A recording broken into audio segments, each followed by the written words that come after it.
Hello lovely viewers, আসসালামু আলাইকুম সবাইকে। আজকে চলে আসলাম ঘরে থাকা উপকরণ দিয়ে একটা পাস্তা রেসিপি করব, যেটা কিনা খুবই সুস্বাদু ইনস্ট্যান্ট। আপনারা আপনাদের হাতের কাছে যা যেভাবে পান একটা ভেজিটেবল দিয়ে একটা একবেলা আপনারা ডিনারের তৈরি করতে পারবেন। তো এখানে আমি নিয়ে নিলাম ছয় প্যাক, আপনার প্যাক ছয় যেটা একটা ভেজিটেবল, 2টা পেঁয়াজ এবং পাস্তা। তো চলে আসলাম রান্নাতে। প্রথমে পানিটা বসিয়ে দিলাম, সেখানে হচ্ছে আমি সল্ট দিয়ে দিলাম। অবশ্যই আপনারা সল্ট ব্যবহার করবেন। এর মধ্যে অনেকে অয়েল ইউজ করে, যেটা আপনার স্টিকিটা যেন না হয় একটা পাস্তার সাথে আর একটা পাস্তা লেগে না যায়।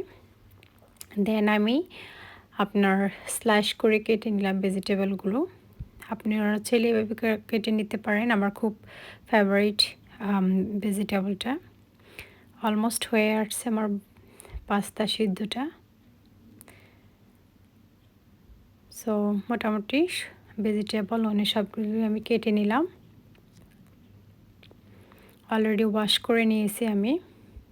স্ট্রেনারের মাধ্যমে আমি একটা পাস্তাগুলি ওয়াশ করে নিলাম। আর এটা হচ্ছে গরুর মাংস স্ল্যাশ করা কেটে রাখা। এর মধ্যে আমি এক্সট্রা কোথাও মশলা দিইনি। এটা হচ্ছে স্পেশালি নুডলস মশলা, যেটা সবসময় আপনি পাস্তা অথবা যে কোনো নুডলসের মধ্যে আপনি ব্যবহার করতে পারেন। আর যেহেতু আমি এখানে টমেটো ব্যবহার করতেছি না, এই তো কেটে রাখা সবজিগুলি দিয়ে দিলাম। এটা হচ্ছে একদম ঘরোয়া স্টাইল। আপনি সাধারণ উপকরণ দিয়ে ইনস্ট্যান্ট একটা পাস্তা রেসিপি তৈরি করতে পারবেন আপনার ডিনারের জন্য। তো কিছুক্ষণ নেড়ে দিলাম, ওইগুলো হালকা অল্পতে 2 মিনিটসের মধ্যে সফট হয়ে যায়। দেন আমি লিফগুলি দিয়ে দিলাম।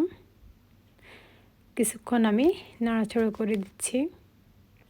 কিছুক্ষণ এবং কুক করতে হবে।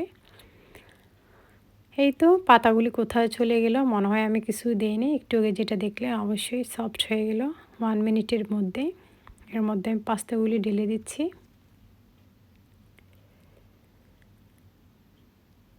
অবশ্যই ভিডিওটা ভালো লাগলে লাইক, কমেন্ট এবং শেয়ার করবেন। নতুন হয়ে থাকলে আমার চ্যানেলে সাবস্ক্রাইব করে পাশে থাকবেন। আমার প্রিয় আপু এবং ভাইয়েরা অবশ্যই ভিডিওটা স্কিপ করবেন না, ফুল ভিডিওটা দেখবেন এবং অ্যাড সহ দেখবেন। এই তো ফাইনাল লুক। অল্প তেলের মধ্যে আমি একটা হেলদি খাবার তৈরি করে নিলাম পাস্তা রেসিপিটা। তো লাস্ট পর্যায়ে আমি ধনেপাতা দিয়ে দিলাম ভালো একটা স্মেলের জন্য। অবশ্যই কিছুক্ষণ আরও কুক করতে হবে। একদম অল্প সময়ে আপনি এই সুন্দর রেসিপিটা তৈরি করে নিতে পারবেন। তো আমি একটু কয়েকটা ডিম সিদ্ধ করে নিয়েছি। অবশ্যই আমি এটা সবসময় হোম ডিনারে রাখি। ভিডিওটা কেমন লাগলো অবশ্যই লাইক, কমেন্ট এবং শেয়ার করবেন। সবাইকে আসসালামু আলাইকুম।